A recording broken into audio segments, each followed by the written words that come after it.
Sorry, buddy. A heel prick. Nearly every baby born in the U.S. gets one shortly after birth. Their newborn blood fills 6 spots on a special card used to test the baby for dozens of disorders that, if treated early enough, could prevent severe disabilities, even death. But unless your child is diagnosed with a disorder, it's often lost in the fog of childbirth. Genetic testing? We randomly selected 6 new moms and asked about their baby's genetic test. 3 remember the heel prick, 3 think they knew about the test, but like most parents, none knew what happened after the test. Were you aware that the state was storing your child's DNA? No.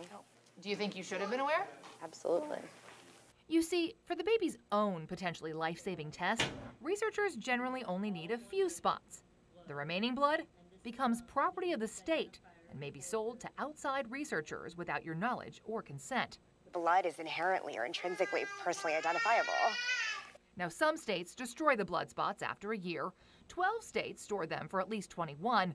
But California is one of 4 states that stores them indefinitely in a state-run biobank. I just didn't realize that there's a repository somewhere of every baby born in the state. It's like fingerprints. Companies aren't very good at keeping data safe. They try. There just should be accountability and transparency. While parents don't have the right to opt out before storage, they can ask the agency to destroy the sample after the fact, though the agency says it may not be able to comply. These samples are needed to create the new testing technology. Fred Laurie, former director of the Genetic Disease Screening Program, says the samples are invaluable to researchers and primarily used to identify new diseases, ultimately saving more babies. California has been storing blood spots since 1983, collecting more than 9.5 million since 2000 alone, and can now test newborns for more than 80 different disorders. So you take issue with the fact that we say the state is selling Yes. your child's blood spots to private I take researchers. issue with the term selling, yes. He explains regulations require the program to be self-supporting. It's supposed to collect enough money to pay for itself. The biobank collects $20 to $40 per blood spot, which Laurie says helps to recoup costs. They've sold about 16,000 spots over the past 5 years, totaling around $700,000. In comparison, the program reports $128 million in revenue last year alone, mostly from testing fees paid by parents. They used to collect 5 samples from each child. They now collect 6. And while the state may not profit off the child's DNA, what about the researchers? Do any of those studies result in something that the company could make money from? Theoretically, yes. I'm not aware of any cases where that's happened because they're scientific researchers. Laurie says researchers must meet specific criteria. Their studies are approved by a review board, and they're supposed to return or destroy remaining samples after they're done. So there's no chance that one of these labs can pull a Cambridge Analytica, keep remaining blood spots without the department's knowledge to be used for other purposes. I want to say no, but I'm not going to say no because I know how humans can be sometimes. But Laurie stresses the blood spots are de-identified. No name or medical information, just the blood and a number. And to be clear, there is no genome database. The state doesn't extract or sequence the DNA, though a researcher may, depending on the study. There is no such thing as de-identified DNA. Privacy advocates like consumer watchdog's Jamie Court say blood spots are inherently identifiable. He notes investigators recently ID'd the suspected Golden State Killer using a public ancestry site and unidentified DNA.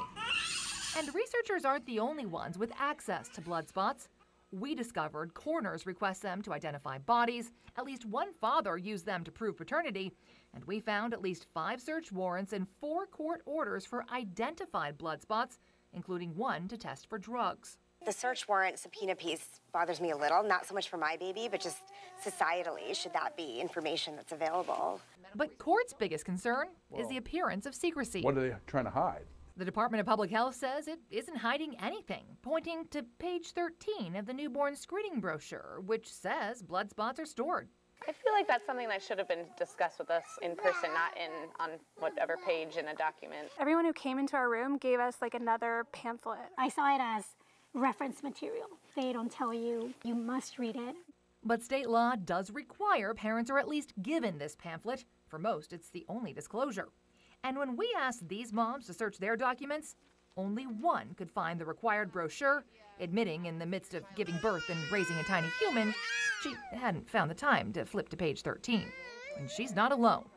We commissioned a Survey USA News poll, which revealed, despite state law, 3/4 of new parents say they didn't know the leftover blood spots would be stored indefinitely for research, and 2/3 weren't sure they ever got the newborn screening information.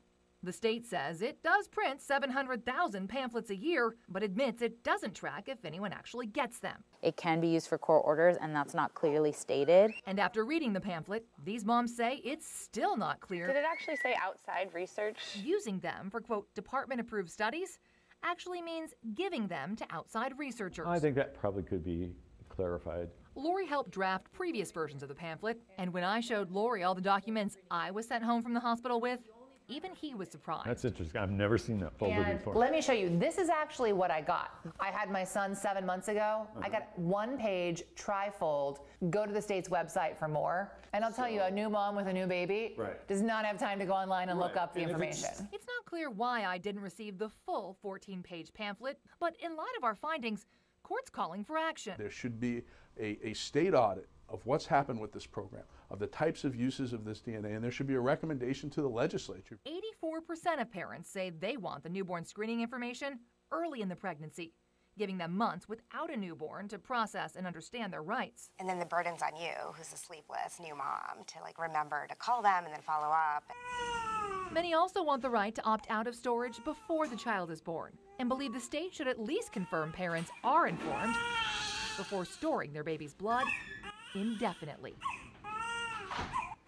Now, both the March of Dimes and California Hospital Association tell me they are open to improving the way the state informs parents, though so far none of the lawmakers we've shared our findings with have any interest in addressing these issues. Upcoming changes to federal law may make it even easier for researchers to use blood spots without consent. For more information on the legal aspects of this issue and how to find out if your DNA has been used for research, head to kpix.com.